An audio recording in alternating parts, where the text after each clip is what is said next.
গোপীনাথপুর ইউনিয়নের মধুপুরে গতকাল রাতে যে ঘটনাটি ঘটেছে বিএসএফের আর গুলিতে ভারতীয় চোরাচালানিকে কেন্দ্র করে আমরা যতটুকু জানতে পেরেছি তাদের মুখ থেকে, আমরা এখন সরাসরি মধুপুরে নবীর হোসেনের বাড়িতে আছি, যে তার লাশটিও নাকি ভারতে রয়েছে।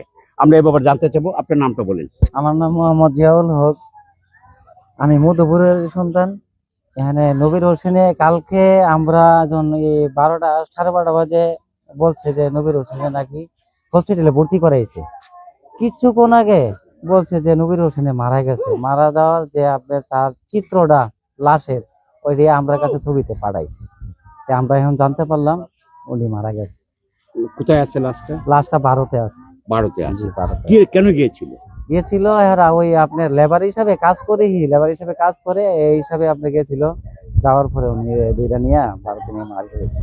আপনার নামটা বলুন। আমার নাম জিয়াউর রহমান। কখন ঘটনাটা ঘটেছে? ঘটনাটা রাতের 12টা। আমরা আরেকজনের সাথে কথা বলবো। আমি মোহাম্মদ আব্দুল সবুর, আমার বাড়ি মধুপুর, আমার বাড়ির পাশাপাশি নবীর হোসেনের বাড়ি। সে অন্য আরেকজনের জায়গাতে থাকে আর কি, উঠাইয়া খুব আর্থিকভাবে খুব অসচ্ছল। সে হয়তো বর্ডারে গৃহস্থালী কাজেও যায়, অনেক সময় ওই যে টুকটাক লেবারের কাজেও যায় আর কি। এই উদ্দেশ্যে হয়তো তার ওইখানে যাওয়া আর কি। যাওয়াতে ওই বিএসএফ দৈরানিয়া ক্যাম্প নাকি বেদক মারধর করছে, করার পরে আগরতলা জীবিতে নিয়ে ভর্তি করছে। ডাক্তার মৃত ঘোষণা করছে। আর আত্মীয় স্বজন শ্বশুর বাড়ি আবার ইন্ডিয়া, আর আবার ওইখানে গেছে, গিয়া ছবি টবি তুললা মোবাইলে পাঠাইছে, ফেসবুকে দেখলাম আর কি। মৃত অবস্থায় বোঝা যায়। আবার অনেকে বলে যে নাকি ওনার অক্সিজেন লাগিয়ে রাখছে নাকি, অনেকে আবার বাড়ির আপনারা ছবি পেয়েছেন তাকে মৃত হিসাবে? হ্যাঁ, ছবি আমি এখন তরুণদের সাথে একটু এই এলাকা গ্রামের তরুণরা আছে, তরুণদের সাথে একটু কথা বলি।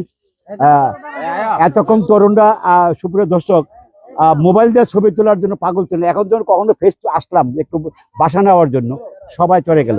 তারপরে আমরা একটু ভিতরে যাচ্ছি, আমরা একটু ভিতরে কথা বলবো।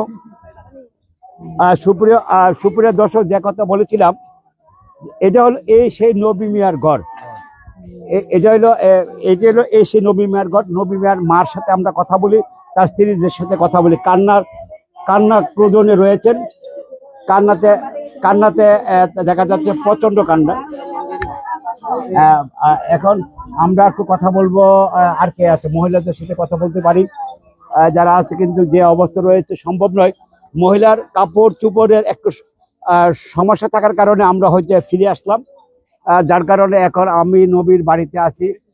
এবং আমি এখন যে কথাটা আমরা জানতে পারলাম, আমরা আর একটু কথা বলি। আমরা একটু কার লাগে কথা বলতে পারি? আমরা একটু কথা বলি, তরুণ সমাজের লোক একটু কথা বলি। আমরা জানতে চাচ্ছি যে এই